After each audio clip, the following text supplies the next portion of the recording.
Can the goodness in people make banking better? To do what's right, not what it can. To grow as one, not to grow alone. It's not about having what you can count, but what really counts. To know how profit is made, rather than how much profit it makes. To see every solution can come from every person. To build a sustainable tomorrow, not just to sustain the present. To invest in the common good, not just the goods. Good for the community, environment, and humanity. Maybank Islamic, committed to invest in the common good.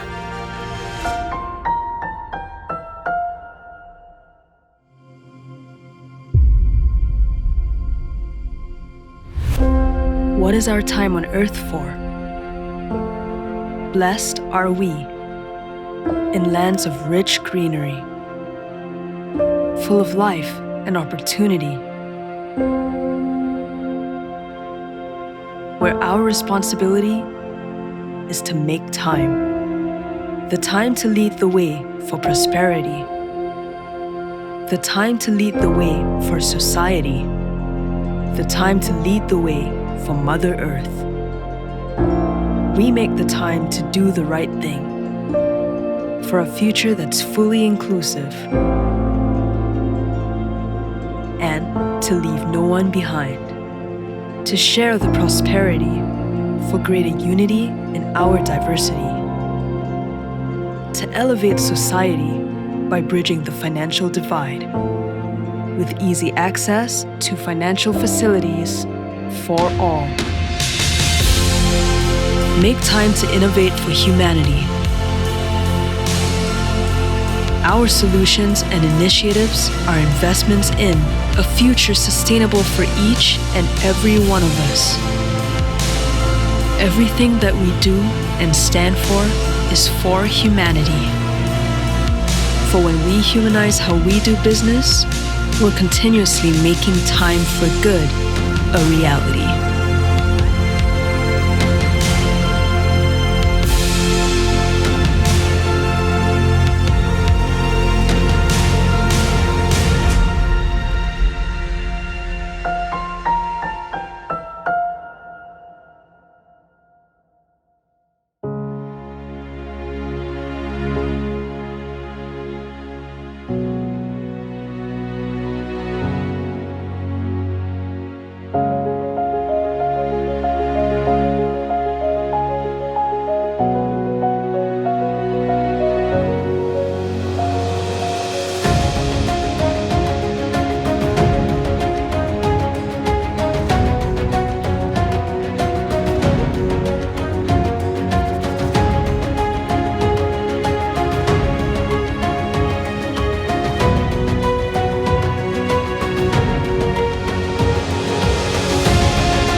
The Islamic economy, for one, could spur and play a significant role in the creation of a progressive, inclusive, and sustainable society. Leading it is the booming Halal industry, which has opened windows of immense opportunities to various sectors, from Islamic finance and banking, pharmaceuticals, tourism, food, fashion to education. I'm delighted to announce that we will be hosting our first ever global conference on the 21st to 23rd of March 2022. Called the Global Connect Forum, we chose the theme Driving Sustainable Impact through Islamic Finance to aptly reflect what is happening around us now. Do join us in this forum for an immersive discussion of all these issues, and we look forward to host you. Thank you. Assalamualaikum and a very good afternoon, everyone. Welcome to day 3 of the Global Connect Forum, brought to you by Maybank Islamic, the Islamic banking arm of the Maybank Group and the leading provider of Islamic financial products and services in ASEAN in collaboration with Islamic markets. My name is Daphne Aiking, and I can't believe that this is our last day of the forum, but I'm still very much excited to hear from our remaining distinguished panelists and guest speakers, comprising of more policymakers, business leaders and key stakeholders from the Islamic finance industry and halal economy. Now, yesterday we had another enlightening series of discussions and talks on the halal economy, digital economy, blockchain technology and ethical financing. So if you missed these, you can always watch the recorded sessions on islamicmarkets.com. Before I continue, allow me to share a few housekeeping notes. Live updates. As you join the Global Connect Forum, the latest comments and insights relating to the forum session will be featured under the live updates section. How to ask questions? On the top right-hand side of your screen, there is a text box, Ask Questions, so you can submit your questions here at any point during the session. How to take notes? On the top right-hand side of your screen, you can take quick notes during a session by typing in the Add Notes section. And of course, we've got the internet speed and frozen screens. Just in case, please note that the quality of this broadcast will vary depending on your internet speeds. Therefore, if you see that a session has not started on time or that your video is frozen, kindly refresh the page or check your internet connection, all right? Ladies and gentlemen, let's dive right into our topic on building businesses in a digital age, lessons from tech leaders.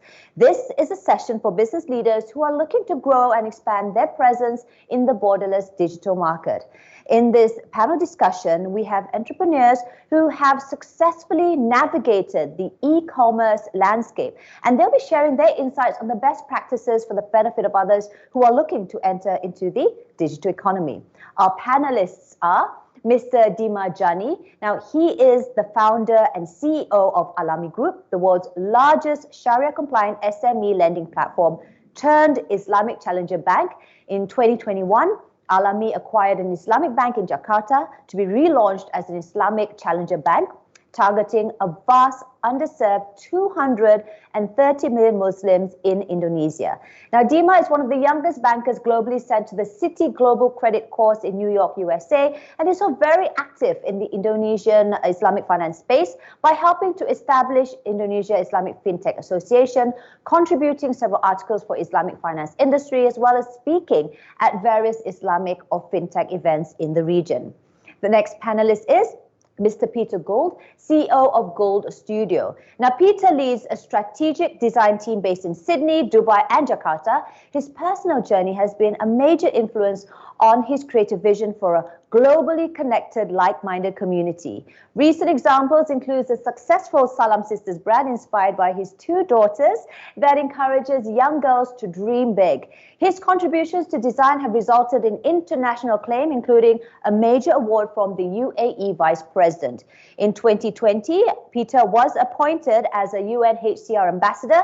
He is the leading voice for Australia for UNHCR's Islamic philanthropy initiative aimed at engaging the Australian Muslim community in support of refugees from all faiths. So moderating this session is Mr. Akram McKean, Executive Vice President and Head Customer Experience Management and Business Enablement, Maybank Islamic Berhad. Now, Akram has 17 years of experience in product innovation, design, and research and development, spanning multiple industry segments such as telecommunications, electronics, automotive, as well as medical devices.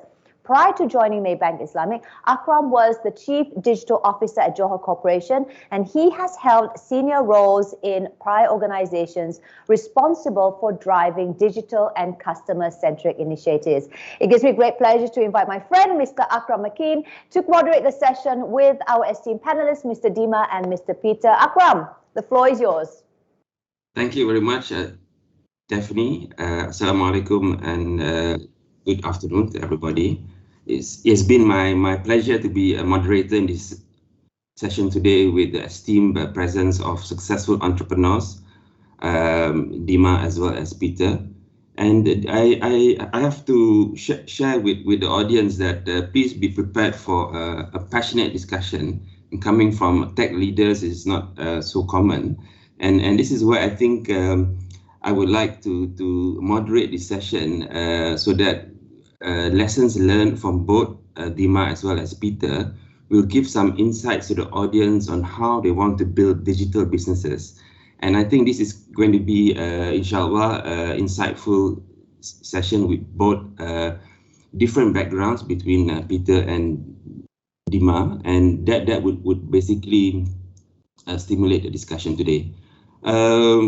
Without further delay, I would like to bring up a topic for both Peter and Dima to share a bit more insights on, especially building up a business with the human emotions, or in other words, the heart part of it, a heart-centered design of the businesses, and maybe Dima can explain a bit more further how is that operationalized in a business.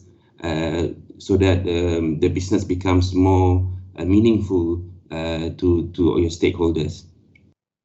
Okay. Bismillahirrahmanirrahim. Muhammad. Thank you very much for inviting me in this incredible session. I think when we talk about the heart, it's very important because the sincere heart, especially when we come to the Islamic finance or halal industry, it's really translate to the user's heart, right? To the customer's heart. So when we see that a lot of, I would say, Islamic financial institutions or Sharia-based businesses didn't really take off, because at the end of the day, like the Muslims consumers actually like questioning whether the label of halal or Sharia compliant is just a facade, or just a label, or the company itself is actually implementing that kind of sincerity, and then it translates towards the action. So this is like big questions, especially here in Indonesia, where we're seeing a lot of young people becoming more aware of the Islamic values. So we're born as a Muslim, but a lot of us is actually just went to the Islamic school without really understand or be mindful of what Islam is. And a lot of us just started to relearn the religion when we're like in the late 20s or like mid 30s. So this is what's driving I would say the reluctant to accept, like I would say, like Islamic related businesses. So based on that, we understand that if we want to create the trust, that we need to kind of walk the talk. So the implementations from the co-founders' values and translates to the values that is being run by the people and culture team and throughout the whole squad. I think the policy for Alami is to have a Friday off, right? So this is before Dubai implemented this and other countries as well. And interestingly, when we apply Friday off with the intention so that people have more flexibility when it comes to Friday prayer. So before we as a Muslim in Indonesia, we always rush to go to Friday prayer, and after that lunch, and after that another meeting. Now they can take their time, they can get their father to go to the mosque together, they can take their son to go to the mosque together. So it actually creates a happiness within the team, and then productivity in overall is actually like going up. So that is like one example. Another example would be where a lot of companies are actually giving a benefit towards like spouse or children. We're actually giving benefit for the parents, especially for the mother, because we feel that in Islam, like a sincere prayer from a mother will be heard. Let alone like maybe like 300 or 400 mothers will pray for Alami to be istiqamah and go forward. So this is also like really differentiate like our brand, our company than the other, I would say like Islamic player or even conventional peer-to-peer players, and this really create a good image of the brand. And I think the last point before probably we move to other topic is the excitement of this actually from business perspective creates I would say the positive energy that's being shared by like-minded people, or borrowing Peter's words, like-hearted people coming in. So we've been enjoying hiring people from big banks, from Decacorn, Unicorn, in a relatively, like I would say, a competitive pricing, because a lot of the Muslims working in such industry, they're very smart, but they don't they're not able to balance between their purpose, right? Like the dunya and the akhirah in such and such companies. So they're looking Alami as a potential place for them to realize their utmost potential in their respective fields, while really like doing good so that they have a savings for the hereafter as well. So that creates a very competitive workforce and a culture that being shared by everyone in the team. We're growing our team from only 50 people, probably like early last year, to close to 400 people now. And Alhamdulillah, the culture has been very strong, and it got actually implemented by having a like-hearted new people, new joiners that like really share the value. So I think that's from me, Brother Akram. Thank you. Thank you, Dima. That's very insightful in how we managed to conquer that space, especially in a very fast-paced world. I think a lot of us are losing track on our real intention in this world, and having a lifestyle, an intimate provider that be able to be very close to in reminding us where we eventually lead to is very useful. But that being said, I also want to hear a bit more from Peter in your initial approach on how you even want to deep dive into this session and join hearts or many hearts together in coming up with brands and promises of these brands, and how these are done in terms of a customer experience as a whole, a day of a life of a Muslim user in an Islamic banking perspective, or even the user personas and experiences, and how are these done for new startups that they have to think about this first, right?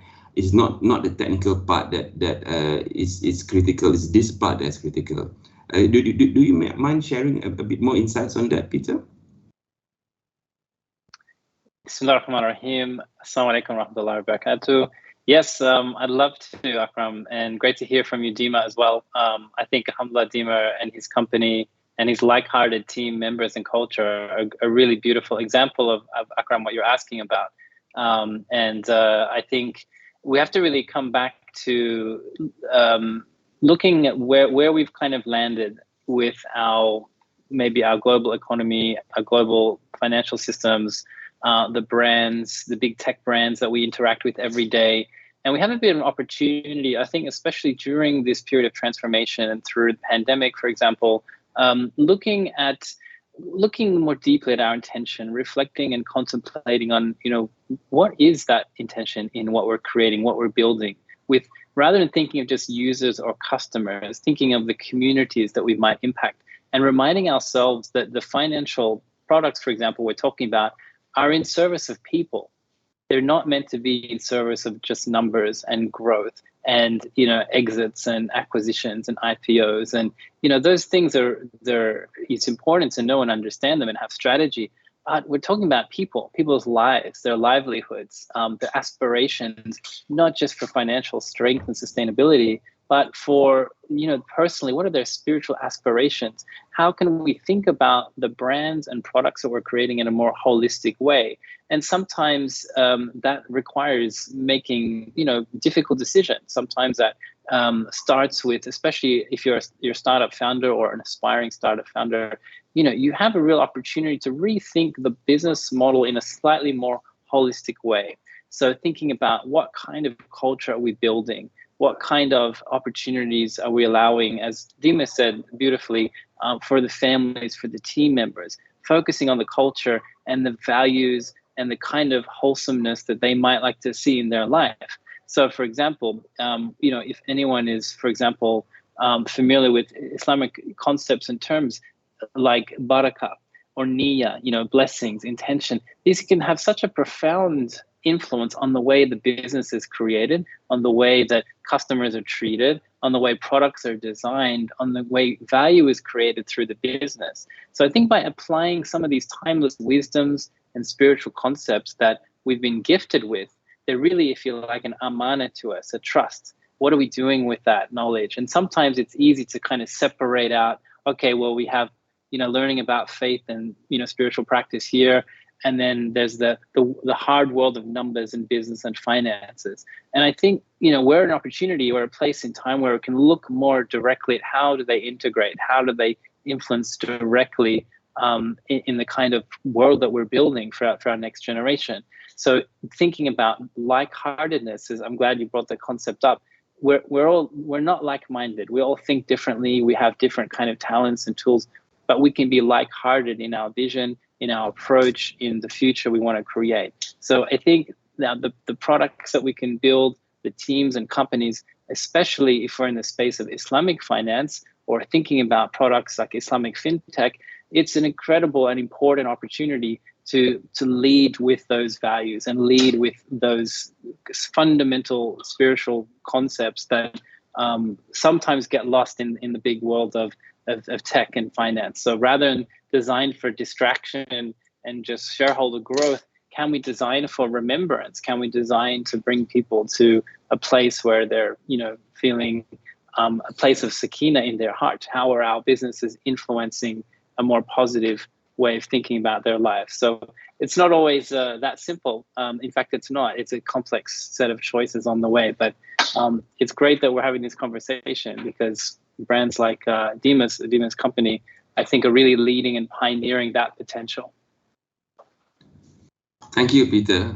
I find it very interesting as well, Peter, because I think from what I've seen, there's a lot of potential yet to be unlocked, but we have at least identified what needs to be done and has proven in terms of successful roll-up into the market, especially talking about the digital role in enabling this human-centered, heart-centered interaction, something which previously was not addressed.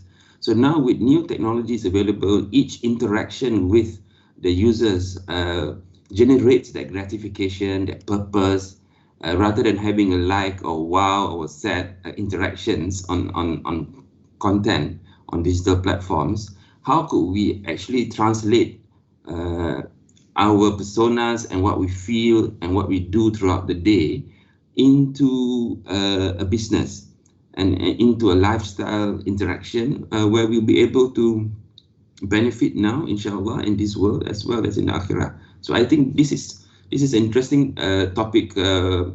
Maybe we can have another session next year or the next 2 years, inshallah, on that. I think I would like to also go a bit more further into the discussion on how some lessons learned from both of you in terms of building a leadership playbook. So this is really essential from companies that have already passed the first stage, and they are building up a team internally, company, but they don't really know exactly how do they do it in terms of a playbook. We have user design and customer design playbooks, but in terms of a leadership playbook, could both of you share? Maybe we'll start with Dima on how you have done this in your company. Sure. Um, I'm a first-time entrepreneur, so I don't have past experience of running a business. So I'm basically learning from my professional experience, but then that would probably only contribute 15-20% of the actual thing that I'm facing. I'm really learning from actually on the job experience of being a founder and CEO. And there's just a lot of, I would say, like insights, even like life insights that I learned.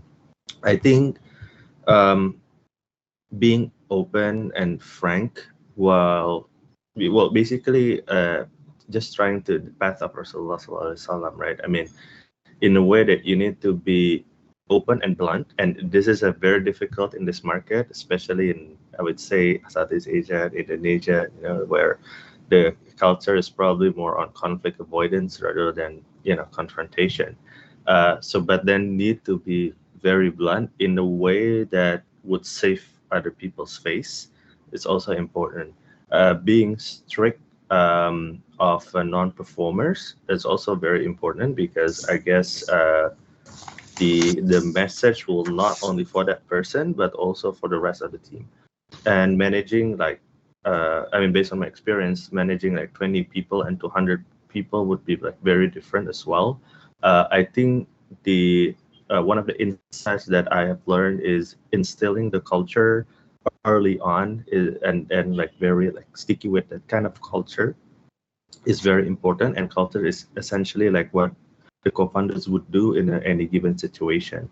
But the question is, as the organization scale, you cannot do everything yourself. Like, you need to have other people who are smarter than you, need to take care of it. But the question is, how does that person would be understand like the corridor of your brain, right? Like the value that you would share. So this is like a continuous iteration by formal mechanics within the organization, as well as the informal. And I mean, to be honest, lately I found that informal probably are more effective way, but not necessarily the more efficient way to do so.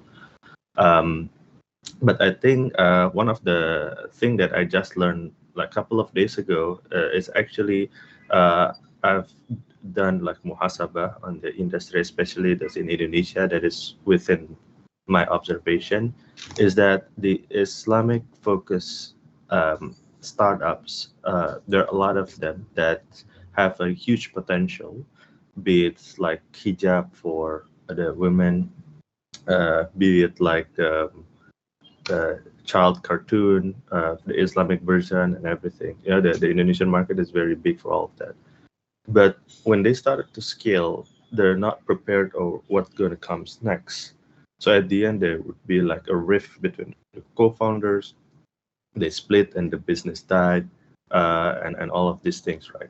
So based on the Battle of Badr's experience, I think we as Ummah, especially when you gather like a strong team, any other risk, external risk, is actually manageable, right? Be it like as a fintech, as a regulatory or competition or market, and whatnot. Like, we survived COVID, although like we're pretty latecomers coming into the scene, and now we're like one of the top, I would say like 5 or 3 SME lending platform in Indonesia.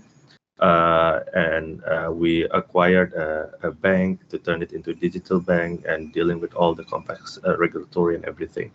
But there's a time where our actually internal team is tested, like among the senior management, that get cascaded down there to the L2 or L3, and there will be confusion, there will be like conflict and everything, right? So I guess, I mean, I was talking to Muhammad Faris as well, Peter, that this is actually the mindfulness of the shaitan is very important in a leadership.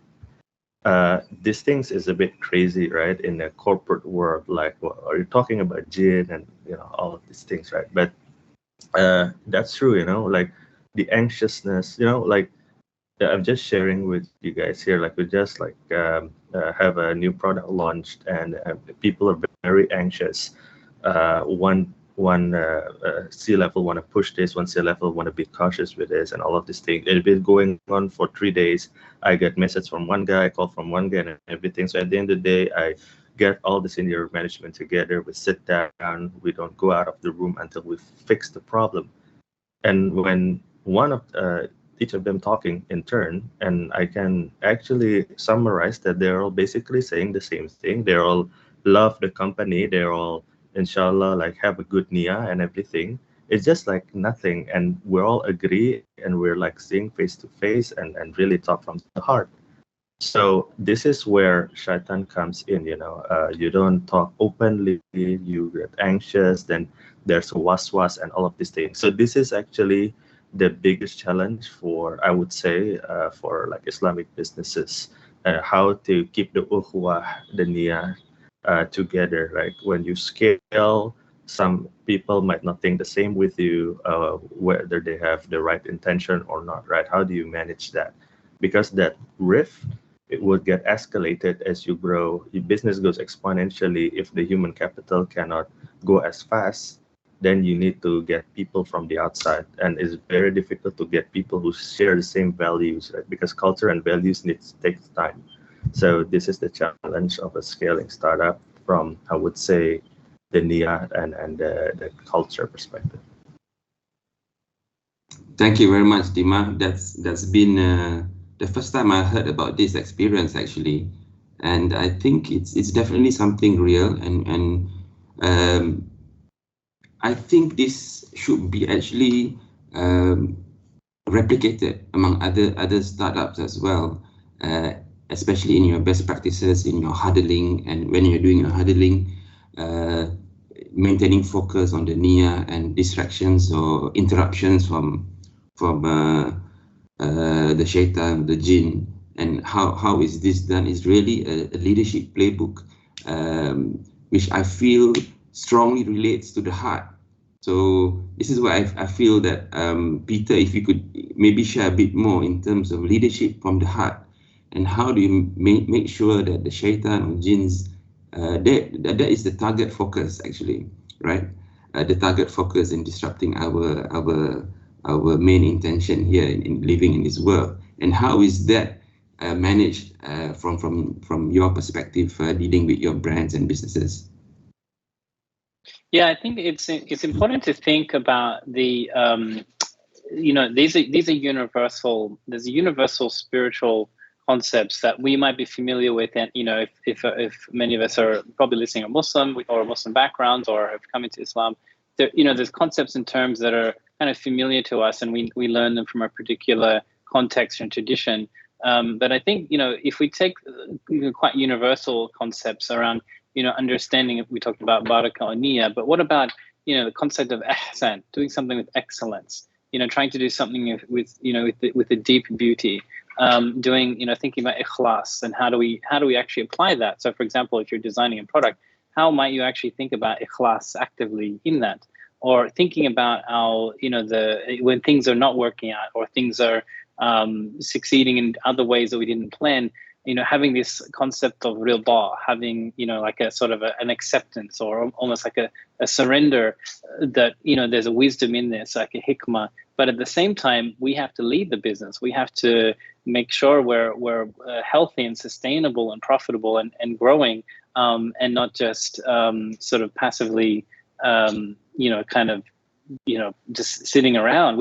There's this balance between the two, and the leaders that can do that, I think, are extraordinary. And so I know, Dima, you mentioned Muhammad Faris, for example, is Productive Muslim. He's really excellent at leading the kind of content. So he's researching actively what is the science of productivity, what is academia giving us with productivity, but also looking at the timeless and prophetic spiritual traditions and concepts that we have, in our tradition that can inform us today, leading a company that might be exploring the metaverse or Web3, or building an NFT-based product, these are not detached from those timeless ideas of niyyah and ikhlas and ahsan.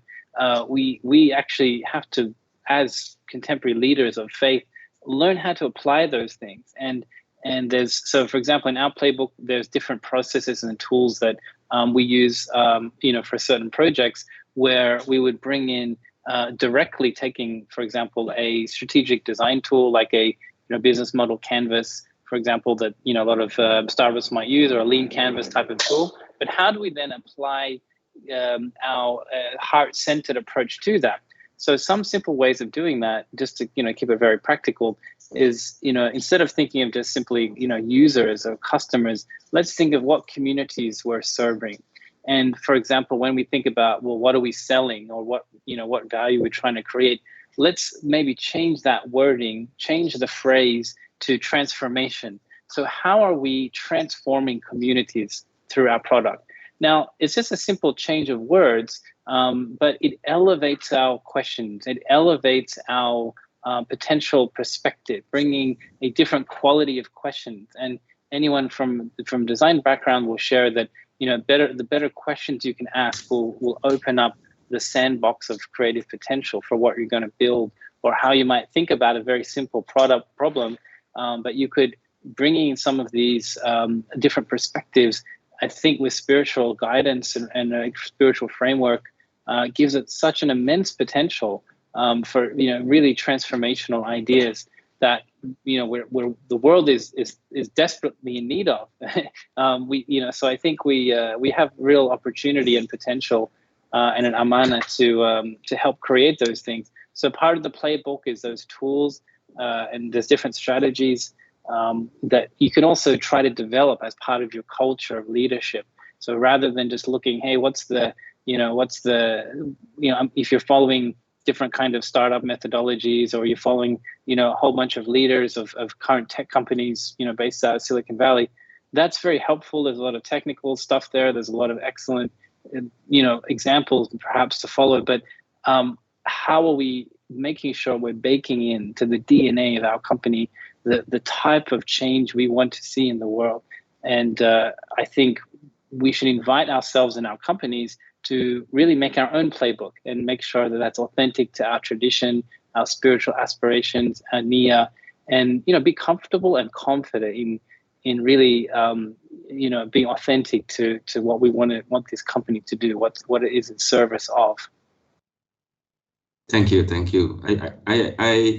I find that very empirical and pertinent as well, because I think globally right now within the Muslim world, this coherence between our emotional as well as our daily lives in terms of our heart and our mind, from the digital aspect, it's not really widespread right now. So if we'll be able to build this DNA into the leadership playbook, inshallah, we hope that this would become a success story to replicate in other businesses and markets as well.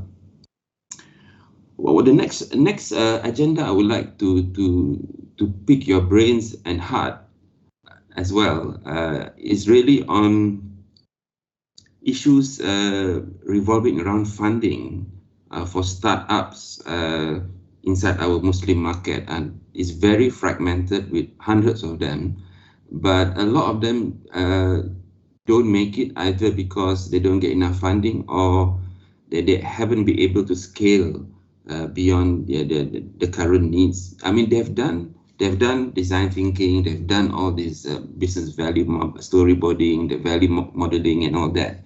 But why is it, and how could they address this? One, in terms of scaling up, and secondly, in terms of basically helping them get the next round of funding for them to be able to scale beyond what they have successfully done so far. Dima, can you please share a bit more, and then we can go to Peter? Sure. Yeah, I think when it comes to Sharia compliant businesses or the Muslim-friendly business that's targeting Muslim segment, and this is a very potential and big market, right? So in Indonesia, for example, like everyone wanna cater to this market, whether it's Muslim or non-Muslim.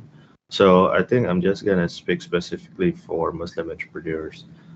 So a lot of the Muslim entrepreneurs that have a strong passion to have a halal business and very successful halal business, and when it comes also to the tech-enabled play, a lot of them couldn't mix the two concepts together, right? The best practice and the Sharia compliance. So from I seen in this in Indonesia market, for example, there are just so many people that focusing on the fiqh, focusing on the akad and everything, but a lot of them they don't understand like how to scale, how to do fundraise, how to um, do digital marketing, create on the lending side, like created a proper, I would say, like a credit department or the underwriting engine and whatnot. So because they're so focusing on the fig and the akad and everything. On the other hand, there are people that understand all of these things, but they kind of like neglect the akad, the fig, right? Because for them, as long as the profit sharing, that's fine and everything. So when it goes to the marketers are actually also confused about that. So the ability to mix these things together to build a strong case that differentiate a business to the competitors and able to communicate that value add to potential investors, I think are key. So, but the game would probably be different because if I would say like such business, just call it like Muslim friendly startups. If such startups is going using the same playbook as a conventional, most of the time they will, you know, they will not be able to top them, right? Because, right, logically, like there will be probably more limitations. So as a Muslim entrepreneurs, like we need to actually go the other direction. So, for example, our while a lot of other digital banks are actually like offering 6%, 7% per annum interest income for savings, we're actually like giving like 0% interest equivalent income, right? The profit sharing yield is 0%. So it's a YDS savings account. So like from economical perspective, this doesn't make any sense. But this is actually what the Muslim market is going to. Like we've been seeing the YDS savings account growing exponentially over the last 5 years because they simply want to have an assurance that their money will not be contaminated to any riba whatsoever. So I think that's what like one lessons, right? But when you go to investor and saying, hey, I want to launch this product, which is like 0%, there's probably gonna think like you're crazy because why would people like put money there, right? And another complication is that people who can't really like showcase their sincerity because they're not sincere and they want to go after this market with this kind of product ended up would fail because that people are actually going to put free money there because they trust your brand and they trust your reputation, right? So it's very tricky, but if you can manage to pull that off, I think that would be a jewel because then you suddenly have 0% cost of fund and then whatever pricing that you charge to the borrower, then you can lower it to get a quality borrower while maintaining such a huge spread. So like that's kind of like one example that need to go another direction. And second of all is like scaling versus sustainable growth, right? So obviously a lot of investors are myopic. They only look at growth because they need that growth to sell it to the another myopic bigger funds, right? So then you need to really like sit down and really educate your existing investors or potential investors. That's why fundraising for Muslim friendly businesses usually takes more time because it's just a concept that is probably foreign if you run the business differently. So sustainable growth or stickiness is probably the more interesting part than scaling because then you can say to the investor, scaling is just a matter of putting the capital and burn it, but then to reach that level of stickiness, it's different. And since we have a strong brand identity to the market and the market trusts us, so we have like higher retention rate compared to the others, right? And we, this is an amana, so we keep the amanas, what do you call it? Yeah, we keep the amount of people who put money to us so that the retention rate is actually still high by not lending to like business that we don't know just for the sake of growth. So these things actually creating a virtuous cycle that would actually differentiate in the long term to the other like conventional high growth tech startups. So I think this is the sabr that will be required by Muslim entrepreneurs or aspiring Muslim entrepreneurs going forward, because you're here for the long game, right? You're not only doing business, you're doing da'wah as well. You're showing that your business is properly run as a Muslim professional. So, but then obviously in the short term, you might not be able to show a strong traction or interesting data, but then in a long term, inshallah, like people would understand, and then creating a FOMO around it as well. So I think as a closing for this question, for me, Muslim friendly business would probably be more like um, Airbnb when it first started, right? I mean, it's there, people need it, it's under everybody's nose. Nobody like really believed that until they reach certain scale, and then everybody started to go there, and it's like really changing the industry. So we feel that us like Muslim founders that founding like a business with kind of like Islamic corridor will need to find that edge that differentiate us from others and keep on pushing on that, and need to do a long term until we reach certain traction. Then investor will be like, hey, actually like this is the way to go, like this is more organic, CAC is lower, stickiness is higher, and all of these things, rather than just simply like pushing the growth and then trying to kind of make up whatever default or whatever technical debt or business debt that you have with the future round until the music stops and everybody like gone. Because when we're thinking about businesses as a way to achieve the akhirah's position, this totally different mindset with just flipping around businesses. Thank you very much, Dima. Much appreciated on your insights there. I think there's a lot of potential in sharing this further, especially with, as you mentioned, how these Muslim market businesses or Muslim-friendly businesses should potentially start adopting some ESG principles inside. And as we know as well, the Islamic banking or Islamic finance core principles have been ESG friendly even before the word ESG was coined up.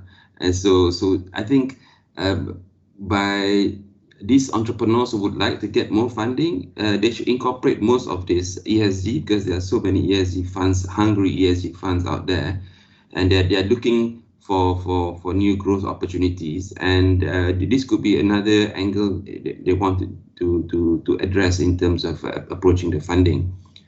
And over to Peter. Peter, how do you look at this from building up the brand, and how do the brands that you've dealt with so far, how do they get their funding, and how is that potentially can be replicated to the others in the market as well? Yeah, I think there's a few different ways of thinking about it, and it sort of comes back to the intention of what you're trying to build. So if you're an early stage entrepreneur and you're really the conventional advice, of course, is always do as much as you can, be resourceful as much as you can, and it's a little different to like, hey, as soon as I can raise this much money, then success is that's coming. That I think. Where we want to start always is what value are we really creating in people's lives, and obviously building a brand that's meaningful, that people resonate with and connect with, hopefully with a great product that aligns with these values and aspirations. That's kind of essential. You want to even before I think even thinking deeply about, I really, it's contingent upon this funding or that. I think you want to get to as far as you can independently, until you really need some funding, depending on the stage of what it is. If it's physical hard product that needs a certain amount of capital, I understand that model. Digitally, of course, you can spin things up, iterate more quickly, be like a jet ski instead of a big ship trying to turn around. Like there's a lot of opportunity to experiment and explore quickly digitally. But for example, one very helpful resource that I've seen increasingly utilized by Muslim entrepreneurs is crowdfunding. So for example, with launchgood.com, they've had a lot of success in helping people test ideas. And that includes our own studio and our own company. Over the years, we've had a number of products and ideas that we've tried, including recently, alhamdulillah, quite successfully, a brand called Tales of Halal, which is a digital storytelling platform that has, a range of characters from Muslim backgrounds, setting 50 years into the future, exploring what is the metaverse and Muslims' place in that. So we just put it as a bit of a test to see what the traction would be, to kind of validate the concept or not. So there's sort of a really useful set of tools that entrepreneurs can explore before taking a traditional path of seed funding or angel funding, and then Series A, B, C, IPO, exit. I think there's other ways to think about it, and definitely just really, I'd say, focus more on the people, the product, your team culture, and be resourceful. So that said, of course, we work with a range of companies, some that very contingent upon getting a certain amount of fundraising to get to the points that they need to. So there's different models, but I think just we're in an age of a lot of potential and possibility, and a whole new model is emerging. For example, around NFTs, and we can't have an event in a digital space and not mention what's happening in Web3 NFTs at the moment. There's a lot of hype, a lot of noise.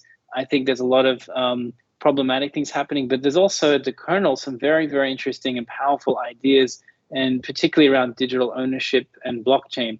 And the idea of having small amounts of supporters who are invested long term in your project or your brand, with NFT-based smart contracts that are very healthy for the early supporters as your company grows, is a very interesting prospect. For example, for small creative teams, for small product teams, rather than just initially relying on I have to give away a certain amount of equity and follow a traditional conventional path of fundraising. You could there's new ways of fundraising through blockchain enabled contracts. I think this is a very interesting model, and you're finding some people exploring that now. And I really would encourage people to think about what that potential is. And we'll see how that will go. And I think the next probably 6 to 12 months, you'll see new models of fundraising kind of really start to get traction. So I'm quite curious personally to see how that will expand as well. And what is our heart-centered approach to building communities that way with this emerging technology. That's for us to help explore and pioneer, inshallah. Inshallah. Thank you very much, Peter and Dima. Lastly, I think I would like to just the last point here in getting your feedback in terms of something very heart-centric as well, and from leaders like you in the industry. How do you actually harness and nurture talents in the organization? Because as we know, this is an issue in coming up in for running businesses, to getting the right talent and how do they stay on and all those kind of issues. The more they grow, the more difficult it is to manage and find them. Could you share a bit more insights, Peter, on how you want to do it, and then we could wrap up with Dima? Yeah, sure. I think you're right. It's competitive, and we're in a very distributed era where people are very familiar and comfortable with working remotely, having distributed teams, and even 2-3 years ago, companies that were reluctant to perhaps embrace a fully distributed remote teams with virtual and digital collaboration now we're forced to really embrace that model in a lot of places, not everywhere, but in a lot of places. So, and that's led to a very interesting, conversation. We hear the Great Resignation as a term used for a lot of people so comfortable with working from home and their choice of how they might work and what the model of their work being more aligned with their family or personal aspirations has to be central to what is your company offering, and are you aware of that? And is the culture you're creating, really embracing how important that is, and not just sort of saying, yeah, sure, you can have this perk or that perk. It's like, no, we need to rethink fundamentally our relationship with the teams we're building, so people are not burnt out all the time. People are looking forward to contributing. And I'm not saying there's perfect models that exist everywhere. It's something we need to create. But in terms of nurturing talent, I think a big part of what Dima said right at the very beginning is you could have people that are being hired by incredible companies on incredible salaries, but they're feeling empty, or they're feeling like they're missing the whole purpose of what they're doing. And so maybe there's a period of time where they need to do, be in a certain place. But I think if people are honest with themselves, if they get up every morning and say, what am I really doing with my life? What am I contributing? You look at what's happening in the world. What's my role in that? What am I spending my working hours on? Are we adding value to people who need it the most? Or am I just serving, a board and shareholders to earn more? And sometimes we need to ask those hard questions. And this is our opportunity, I think, from our faith and a spiritual guidance to help us make those decisions. And I think Dima's company is a great example of that. And he just mentioned the talent that is coming and being retained because of those values. So I congratulate him for that, and hopefully it's a beautiful model for others to keep following as well, inshallah. Thank you, Peter. Dima, would you like to share a bit more insights on that? Yeah, inshallah, thanks for the prayer, Peter. I think it's interesting that we all keep on learning with each other. I guess the kind of like-hearted CEO network, it is also very important to learn from each other. I think that's totally right. So as the business scale, most of the time the human capital will not be able to grow as fast as the growth of the organization. So this is where we started to hire strong talents from external. So the question would be like how to find these strong talents that can actually lift up your organization even more and could be relevant also for the next 2 to 3 years, not only 1 year, and also sharing your values and culture, right? So this is where I think LinkedIn is very helpful for us, just to spread the words and familiarity to people outside on the employer branding type of it. Because when we got like a rock star hires coming in, very senior, sharing the same value, very energetic, and coming to Alami or any of your organization with purpose, then the productivity and the hours or focus that they're putting in would be obviously very different, and that would spark more motivation for the working level, especially people work underneath him or her, and to kind of scale these people to become a better team members as well.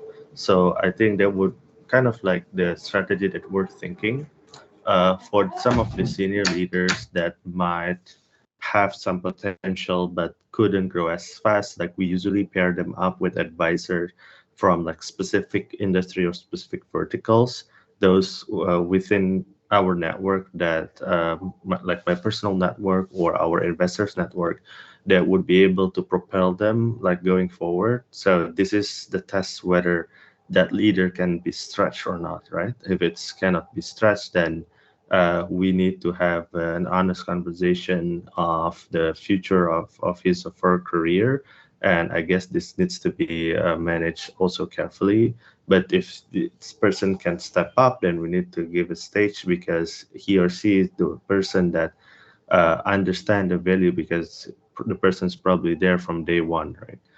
So that's kind of the philosophy that we're taking. It's a little bit challenging because when tech-enabled startups scale, it's scaled very fast, right? So most often we don't have time to like really manage the process accordingly. It's always going to be a hit and run kind of situation. I think at the end of the day, I like the concept of the hikmah that Peter previously mentioned. Uh, we can only, as a leader, you can only try your best, right? Like you have a lot of blind spots as well. So at the end of the day, if you're not successful in doing something while you're trying your best, then it's a takdir, right? It's a destiny but then most of the times that destiny is actually saving you from something, right? Like we realized last time, like we're going to have a rock star talent coming in and we're kind of like very happy, and at the end of the day he decided not to take it, and obviously like there's nothing that we can do. We're already trying to kind of repoach him again and it's very difficult. Then we surrender to Allah's will, and we're trying to take the hikmah, right? The lessons from it and be content with it, right? And then not long after, there's someone with even better profile directly from Silicon Valley is interested to become our CTO, and is a chief architect in one of the largest data company in the world. So this kind of thing you will never know, right? And as a leader, if you keep on pushing and you keep on blaming yourself on what if and what not, then you will not be able to learn as effective, right? Because at the end of the day, if you have a good intention, your job is only to work your best, right? And the result is also Allah's will. So I think that's kind of the philosophy that we shared among our co-founders, and inshallah that will what would like save us like going forward as well. Inshallah, we do are the same as well for success and continued success for both Peter and Dima. I think from my side, I was very happy that we got input from Peter in terms of principles of how we embed the principles of ihsan, ikhlas, rida inside the whole heart-centric design in building up a brand and experience related to that, and how Dima has actually embedded those inside his own business operationally with P&Ls, and it grew it successfully. And that, inshallah, I think has been something not many people have heard about. But thank you very much for starting the session. And I think the questions and answer sessions, I will need some help from Daphne, because I'm having some issues with my Murphy's Brown's law strikes again on Teams, and I can't see my chat box. So Daphne, could you help out to address some of the questions the audience has shared?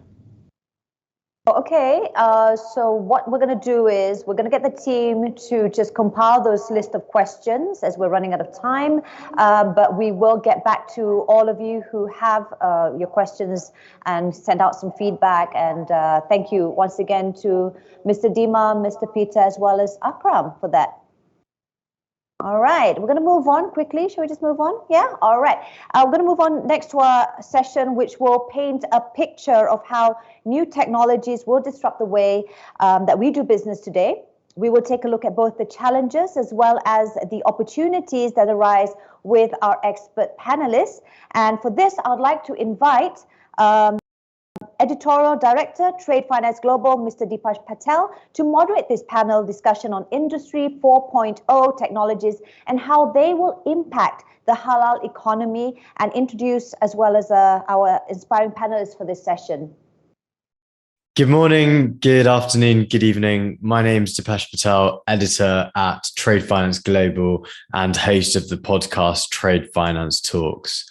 Welcome to this panel session on Industry 4.0 technologies and how they will impact the halal economy.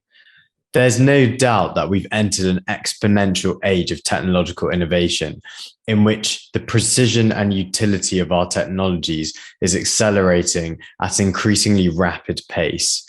From artificial intelligence to blockchain, the Internet of Things and machine learning, we stand at the emergence of several major technological advances whose impact on our lives will be significant, but how significant is probably too early to tell.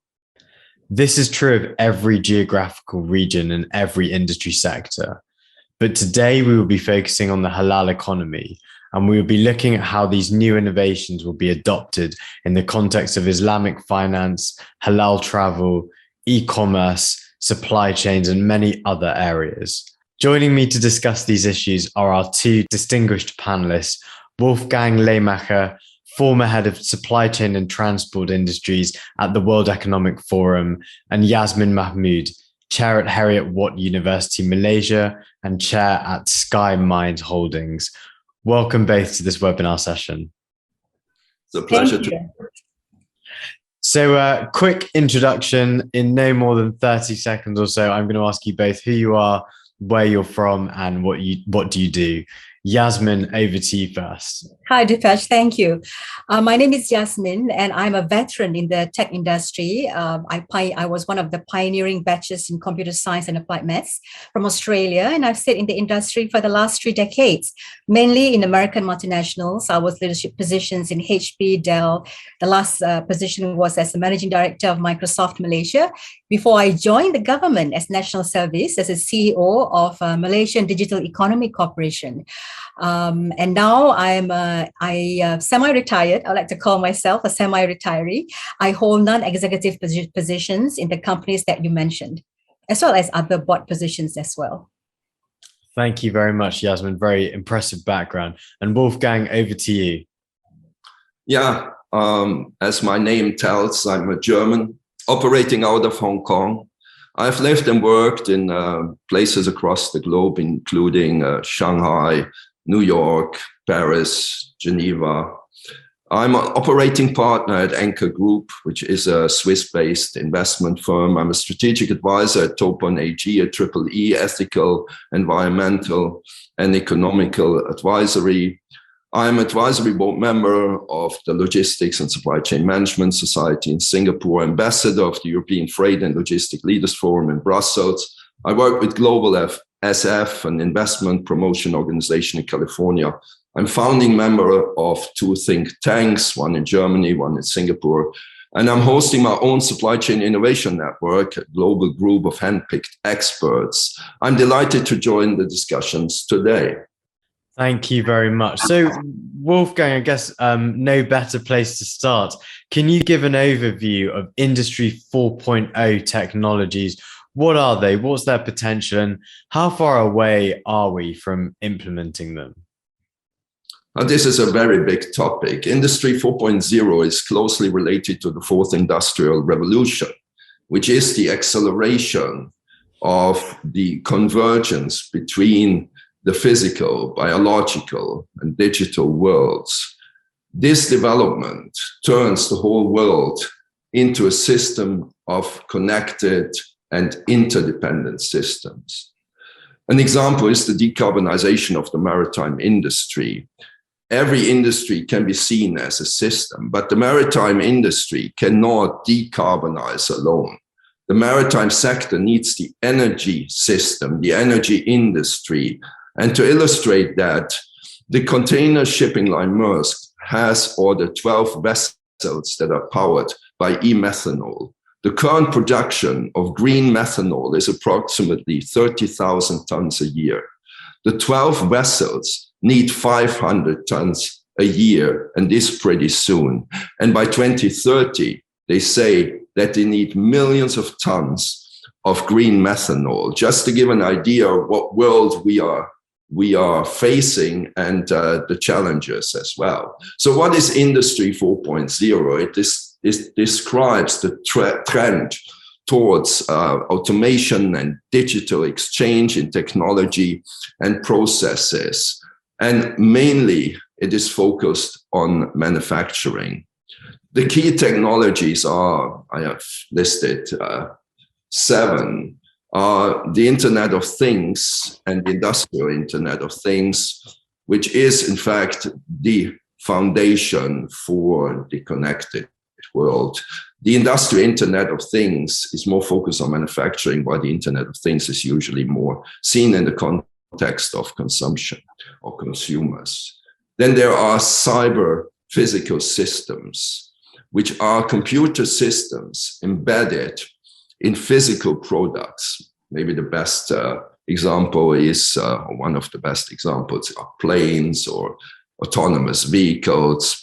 And they play an important role in the world of systems, because they are not only controlling the physical device, they are also communicating with other physical devices.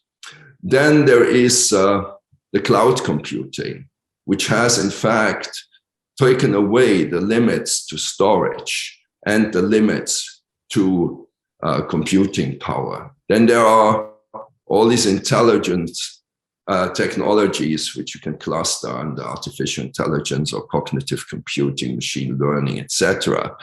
And these are necessary because the Internet of Things and the cyber physical systems, they aggregate tons of data in the clouds and other places, and we have to make sense out of that data. Then there are a bit more simpler technologies like augmented reality, which helps humans to do certain tasks, for example, in assembly, cabling of planes, or in warehouse processes like pick and pack.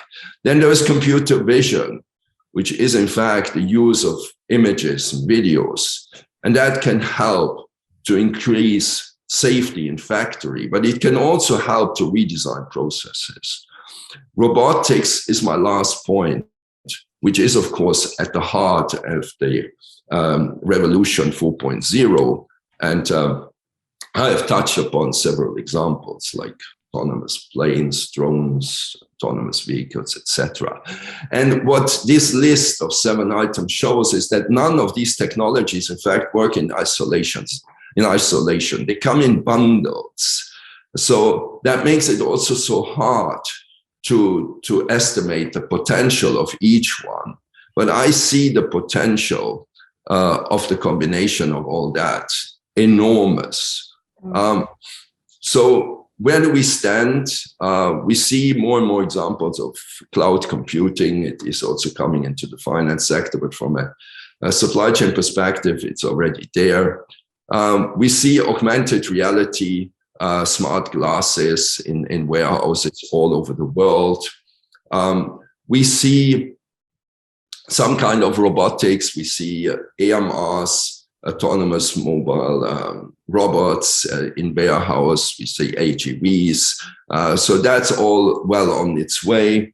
The Internet of Things has become very important during the pandemic because we were forced to work remotely, and that requires that we connect to all the assets and devices which are in our business. But it hasn't really taken off, but I see it at the beginning of the curve, and visibility is probably the hottest topics in supply chain at that point in time. So I stop here with that list and maybe that conclusion where we stand. In general, I think we are well on the way, and the pandemic has, of course, accelerated digitalization. Thanks, Wolfgang. And actually, it's really good that you've described those 7 technologies, and it's very important to remember that they are interconnected and they support one another and they work in bundles. And actually looking at what's happened, we've seen some of the mega trends post COVID-19. We've also seen great supply chain disruption, and you can really see some use cases for some of those technologies and how they'll help us move forward. I'm going to actually, I guess, diverge slightly. And Yasmin, I wanted you to give an overview of the halal economy. What does it cover? How has it grown, and how big a market is it today? Yeah, right. Thank you, Dipesh. So in short, the market is big and getting bigger very fast. So what does it cover? So halal, which is the term, refers to what is permissible in line with Islamic principles and beliefs. So traditionally, it had covered food products. Now, although food products still is the major chunk of this halal economy, which is about 61%, but it has now expanded beyond food. So it covers pharmaceutical, tourism, lifestyle, including modest fashion, cosmetics, and a big part of it is Islamic finance, as you had alluded to, or you mentioned just now. So let's take a look at some numbers. The consumption projected is to be at 3.2 trillion by the year 2024. That is with a CAGR of 6.2% over 5 years. And this is 12% of global consumption. And the asset base of 2.5 trillion. So already a significant component of the global economy. Now, this is fueled by two factors. Primarily, it is the growth of the Muslim population, which now stands at 1.8 billion and is expected to grow to 2.2 billion by the year 2030. And this is twice as fast as the global average. And also, coupled with that, is this growing middle income within the Muslim population. Now, that is the first. And of course, this is a big catalyst of the growth of the halal economy. But it is still not taking into consideration the reasons of acceptance for halal beyond the religious reasons. And that is taking into account the demand for its safety, the demand for food, for its safety, hygiene, contamination-free, and in the area of Islamic finance for its sustainable and equitable principles. So, but although these are big numbers and granted, it is still very much a fragmented market, geographically and even ideologically, it's still fragmented. But as technology brings us, and as Wolfgang alluded to just now, brings us to this hyper-connected world, the uprising of the digital natives, the interconnectivity of the world, which brings to this whole platform economy. Now, this I think could be a game changer that will really propel the halal economy to the next level. Thank you very much. And I guess the interception of both the growth of the halal economy and this industrial revolution 4.0 is really what we're talking about here. And I think there's some really interesting things. Wolfgang, let's dive into a bit more about the specifics of IR 4.0 technologies. Can you talk us through the rise of the platform economy and how the likes of AI, big data, blockchain, and IoT can plug into this idea? This builds well on what Jasmine has said, because the platform is in fact the connector. For me, the platform is an interface, is a smart interface, and allows that things come together. And when I think about halal, I haven't given an example for computer vision, but for example, computer vision could monitor a production process. So that would be an evidence of that the production has been following the halal principles, just to give an example. And the computer vision devices can then send data to the platform, and then the platform analyzes the data and can issue certificates, just as a concrete example, how technology comes into play in the halal economy. But what is the platform economy? And I think that the whole world is moving towards a platform economy. The platform economy consists of online networks that have been created by well-known companies like Airbnb, Uber, Amazon, Google, Salesforce, Facebook. There is a long range, and you can easily add more to what I have said. These companies, in fact, facilitate digital interactions between people. The different platforms serve various purposes. Some provide services like Airbnb, like Uber, others products like Amazon or eBay. Again, others payments like PayPal and other software developments like Apple or Salesforce. So the digital-based new economy has been given a variety of names, including the creative economy, the sharing economy, the big gig economy.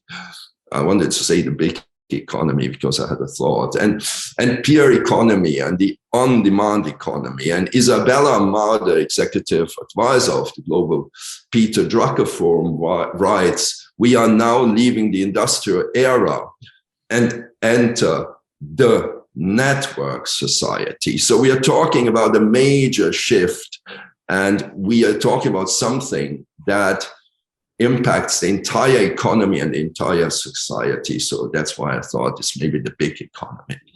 So platforms are interfaces with algorithms that run the show. We have work above the algorithms, and that's what also Isabella Amar says, which are the activities that create the platform. And then there's work below the algorithm, and this is the contribution of the many participants in that platform or application. So without technologies, the ones I have listed, without algorithms, without IoT, the platforms had never emerged. Without the easy connectivity between taxi drivers and people that look for a ride, without the mobile revolution, platforms, Uber, ride-sharing applications had never become possible. What had a lesser impact was maybe the blockchain. And what is particular with the platforms is what Deloitte describes as the platform does not own the means of production, but rather creates the means of connection, which again underlines my view and concept of a platform is a connector. It's a smart connector. It's a connector that structures relationships, interactions, that sets the rules. The digital players own data and infrastructure as intermediaries, but not the physical assets that produce and deliver the product. And we have heard that a million times, that Uber, as the largest taxi company in the world, has no taxis, and Airbnb, no apartments, and Facebook, as the largest media company, doesn't produce any content. But that's exactly what the platform economy is about. The question is, who pays for the assets and who operates the assets, and how is the value shared, which is in fact a big challenge. But the platform economy may be the chance for millions of people to create income for themselves, to attain the basis for a decent living. Entire developing countries may be able to better participate in the global economy and growth. And the platform economy also has allowed that companies can tap into the sea of thousands of suppliers and millions of billions of consumers. And it is also very important in B2B. China's Alibaba Group, that started as a small company of 18 people, is now one of the most valued e-commerce companies in the world. And this was achieved by leveraging the power of interconnected platforms to build an ecosystem that creates value and opportunities for everyone. And while the platform economy is disrupting the world of business, we have also to make sure that we re-evaluate the social protections to fit the network society. And this, I'm saying this because there is a wage squeeze, and there are a lot of people that don't work in secure jobs anymore. Along with the rise of the platform economy goes a strong increase in freelance. In 2015, in the US, more than 40% of the workforce were in such relative insecure jobs serving the platforms or serving the customers through the platforms. So companies try to reduce themselves to an employed core of managers that drive the strategy, and they procure the operations, the services through platforms outside. So there are concerns also around the platform economy, concerns in respect to taxes, compliance, health, intellectual property, etc., etc. But this is all solvable. But the one who can solve that is, in fact, the government, because we cannot expect the sector, the economy, to regulate itself and do the job. It is the government that has to set the vision and the rules for the networked society or the platform economy. Thank you very much, Wolfgang. And I think that idea of interconnectivity is really important for leveling up the playing field, particularly for emerging and developing economies that are looking to plug themselves in, so to speak, to the global system. Yasmin, based on your experience in a range of fields, so tech, finance, government, and education, can you talk about how some of these new technologies mentioned by Wolfgang earlier have filtered down into the halal economy, perhaps talking a bit around Malaysia's digital economy and the concept of Takwa Tech, which was pioneered there? Well, okay. So again, the short answer to that is that it has really filtered in very, very profound ways. Now, I'll give you an example. For me as a Muslim, I now have apps for almost anything for my basic lifestyle needs. So Muslim Pro, that talks about prayer, times, Qiblat, and this is so important when you travel. And just 10 years ago, it was unthinkable that I had to go around looking for where's the sun setting, where's the sun rising whenever I travel. And of course, now we have platforms for Quranic reading, and it's unthinkable that it is with different reciters and with different interpretations. And this is really wonderful for a lot of practicing Muslims. Now, for travel, I travel a lot. So I now go to Salam Standard for a review of Muslim-friendly destinations. I go to TripFest, and these are made in Malaysia applications, which has gone beyond our borders and have made ways into the global market. TripFest for making those travel arrangements. Now, Wolfgang mentioned about how some of this technology has uplifted the economic standing of certain societies. And I want to give an example in Malaysia, when I was in government, how social commerce and e-commerce has really empowered a whole generation of micro SMEs and even nano SMEs is a term that I coined to really reflect those really small SMEs. And these are mostly from the rural areas. And they had uncovered a myriad of creative hijab designers from all walks of life, from all parts of Malaysia, as well as halal cosmetics. In the past, they would not have found a market beyond their little village, and doing this, what I call the morning markets, opening up a little store. But in fact, now some of these people have become young millionaires because through their creativity, and I think Wolfgang, you mentioned it is about creative economy too. Their creativity has now found a place for market access, for a bigger market access. And also, I want to touch around this topic as well, what Wolfgang mentioned, how Alibaba, about 5 years ago, when I was still in government, I came across this Ant Finance, Alibaba's 310 of microfinancing, which is 3 minutes of approving, because you don't have to submit in all the applications. All is being done through data analytics and AI-driven decision-making to see your credit worthiness, and you are then offered. So 3 minutes processing, 1 second of transfer, because it's all done through digital payments, and 0 human interaction. So I was really enthralled with this, and I knew that this is going to be a big catalyst for economic empowerment of especially the income divide and so on. But what really the point I want to make is that just a few weeks ago, I was told that 310, that 3 minute of processing has now become 7 seconds, and this is because they have now more data, and that decision making is just so big, and that was why they are in trouble. They got into trouble because they became so big. So these are some of the examples. but even beyond digital, right? We mentioned about, I came across this biomedical field where PCR tests being used for the detection of porcine or pork-derived DNA. So I think these are really great innovation that's going to make big impact. But I think the big impact that we are seeing right now is in the area of Islamic fintech. Very exciting developments.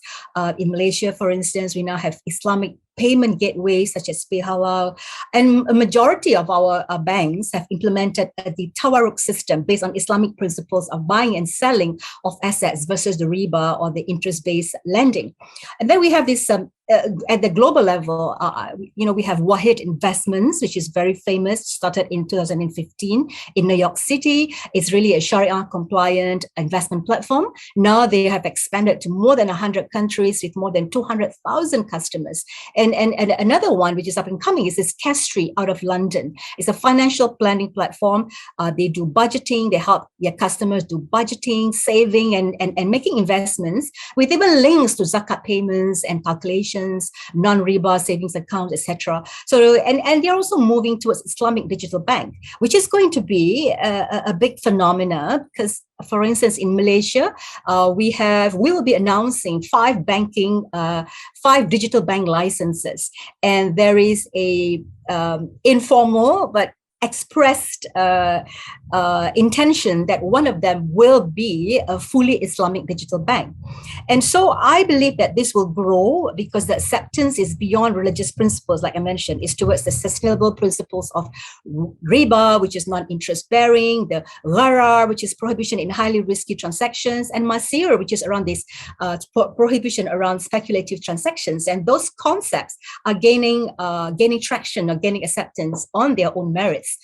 But to me, I think the biggest impact really of how technology has filtered through the Muslim world is at the heart of us, the heart of the Muslim world, which is the Hajj, the pilgrimage, the annual pilgrimage to the Holy Land of Mecca, where, and having been there and having been a pilgrim, 2.5 million congregate into this small city over 5 days of rituals. So you can imagine the crowd control, the traffic congestion, the logistic. You can go crazy with the problem statements, right? But over the last 2 years, we have, it started 5 years ago, the planning, but in the last 2 years where we began to see some profound and some visible impact to this innovation adoption, where we'll see, robots distributing our Zamzam water, which is our holy water. Before this, you can imagine the complexity of applying to go for our Hajj. Now you can apply directly via an app, and there is a smart card, which is so prevalent and being used now to identify you, to identify who your guide is, to make payments, gives access to your logistics, to your transportation, and is being used also to look into proactive crowd control. And I think this year they started using the smart bracelets, and this is only the start. What I know is that there's also a lot of research and a lot of and there will be investments into a more holistic strategy of technology adoption around what Wolfgang spoke about. The four IR stack: sensors, the AIoT, which then lead to the data and AI. So we'll see, and I'm really keen to see how this is going to play out in very exciting ways. And the last point that I want to cover is really around what you mentioned, taqwa tech, because so what is the taqwa? Taqwa is basically a core foundation in Islam, which means a spiritual strength and diligence to please the Almighty and to avoid anything that is of displeasure to the Almighty. Now, in taqwa tech, really is a category of startups that are focusing on tech to serve the Islamic-based products and services. And we know that the power of innovation can be fully unleashed through these startups, the mindset to push the enablers. And the growth of startups, everybody, Facebook started as a startup, Alibaba, Airbnb, they all are a startup which grew really fast.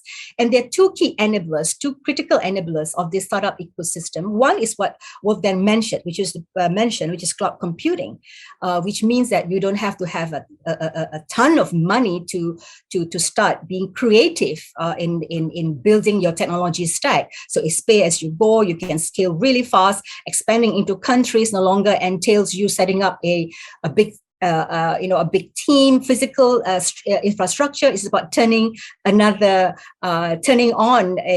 another country's in your cloud infrastructure. Now, the second critical enabler, is the funding ecosystem, which is dominated by the VCs. Now, this term Taqwa Tech was actually, in fact, coined by Gobi Venture Partners, and it's actually by the founder, Thomas Tao.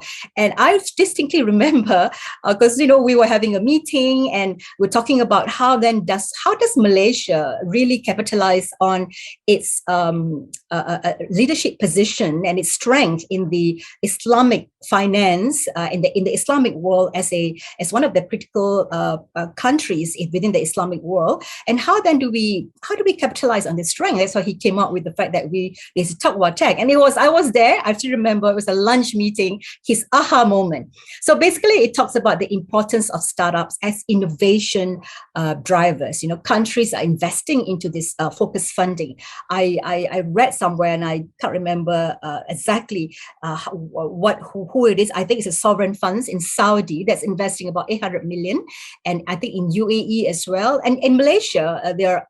A lot of our sovereign funds are also putting aside special focus funds for Sharia, for building, building this Sharia compliant. Building startups who are building products and services for the Sharia economy.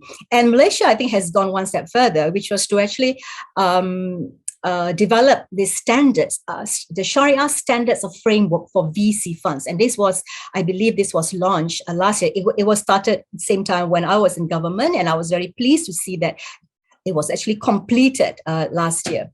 So I think this is a lot of, and I think we're just looking at the tip of the iceberg. I think there's a lot more that we'll be seeing in the future.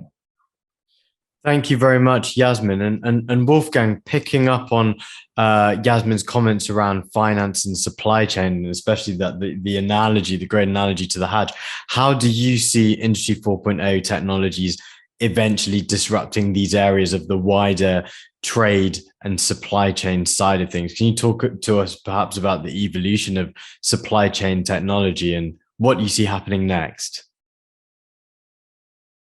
Yeah, it's very exciting to hear what is all happening in the Islamic world, and it is a reality that the consumer sector is always far ahead of the B2B